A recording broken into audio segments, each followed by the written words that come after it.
So this guy made this like post about how women that call themselves queen bees are like narcissists. No, women who refer themselves to queen bees are not narcissists. We're leaders, and we deliver, deliver, deliver, deliver, take care of, take care of, take care of, take care of people. Now, I know that there are women out there that are narcissistic, okay? And narcissists take, take, take, take, take, take, take. It's the opposite of a queen bee. Now, some women, like a queen bee, may need people to feed her honey or take care of her because she's constantly birthing new worlds or new energy or new things. But that doesn't make her a narcissist. A narcissist is a demon. It can come into a male or female body. A narcissist thrives on chaos. They thrive on putting others down. They thrive on spreading gossip. They thrive on hurting others. A lot of covert narcissists pretend to be like you and smile, but deep in their hearts, they're jealous of you and they bitch about you behind your back. They try to plant seeds in people's brains to diminish your character because they secretly want your gifts and abilities, or they're jealous that you're beautiful or whatever, okay? Now, there was a guy that was shaming queen bees online, and he wasn't shaming all queen bees, he was shaming certain kinds of queen bees, but I don't even like the word queen bee used for narcissism. And the reason why is because queen bees, without them, there is no planet, there is no food, there is no nothing, okay? So the word queen bee should never be used ever in comparison to narcissism. A narcissist will never be a queen bee, ever. Because a queen bee is always sacrificing herself for her community, for her people, liberating, giving birth to like her entire hive. That is not a narcissist. A narcissist generally doesn't want kids. She's rude to children. She's rude, and it could be male or female, okay? But they generally don't like kids. They generally don't like, because they are a demon and they get agitated when kids touch them. They get agitated about traffic and life. They're a demonic presence. It is nothing to do with a queen bee. So there was this post where I made a comment on it, and what was so funny is there was a couple women that were like, why are you saying that? Why are you saying what you're saying? You know, are you taking this personal? No, I'm not taking it personal. I just don't think you should ever use the word queen bee in conjunction with a narcissist. They are two opposite things. And then they're like, well, he's referring to mean girls. Then call them a mean girl, or call them a wasp, or call them a demon. Don't call them a queen bee. And the reason why is because when females step into a queen bee role, it is really hard to be a leader female in this world without being judged and criticized and put down. And we're shamed if we feel beautiful. We're shamed if we have confidence. We're shamed if we're leaders. We're shamed for this. And it's just crap. Demons shame. So I suddenly just started having a whole bunch of people start commenting on it. And most of them were inquisitive and asking questions. And I have no problem answering questions. That's never. I am all about liberating, inspiring, educating, helping.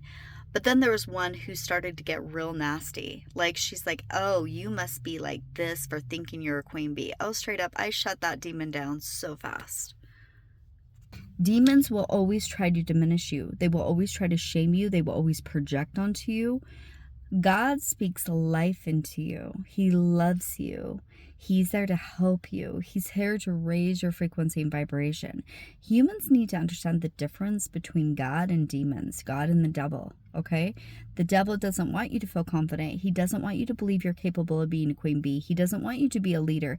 God wants you to thrive. He wants you to create honey. He wants you to be prosperous. The demons don't.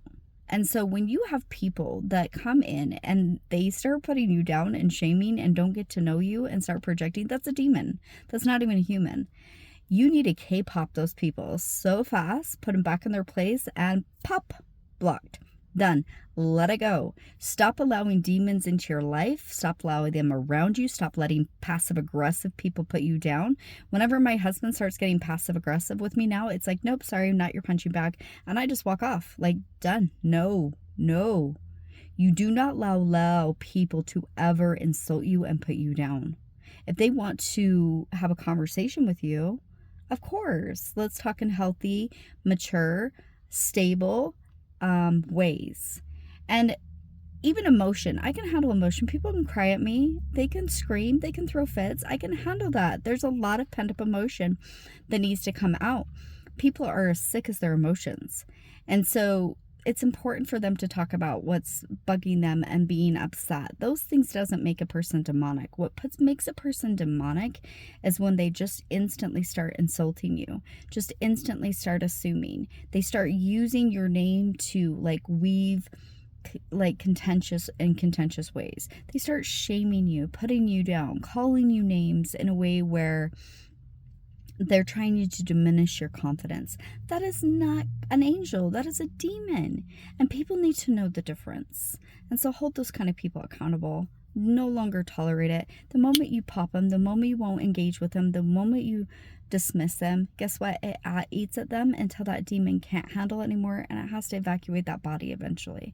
So, and remember to separate demons from the people. The people themselves are not demons. But they do actually have a demonic attachment inside of them. And so we have to remove the demons out of the human bodies.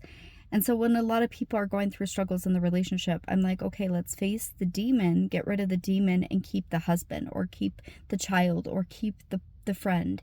Some people you do have to cut out of your life until they're willing to release their demons and then come back and they can apologize and you can be friends with them. If anybody ever wants to come and like talk to me about why I cut them out of my life, absolutely. I will sit down and I will talk with you and we can walk through that. But I don't tolerate, like absolutely will not tolerate in my life anybody who tries to project like shame at me or lies at me or name calling at me and they're not taking accountability for their lives. If they start projecting and don't take accountability in my lives, they're done. I'm not. I don't tolerate it for 2 seconds. I can block and walk away and never think of them again. It's that fast for me. It might be an Aquarius trait, but I think it's made my life so much better and easy. And if those people want to be in my life again, I am the most forgiving, loving, compassionate person there is. So if they want to be in my life, they just need to come have a talk with me. And I am willing to walk them through it. But what I will never tolerate is disrespect ever again. So K-pop those people. You need to become a demon slayer and stop allowing demons to feed from your light.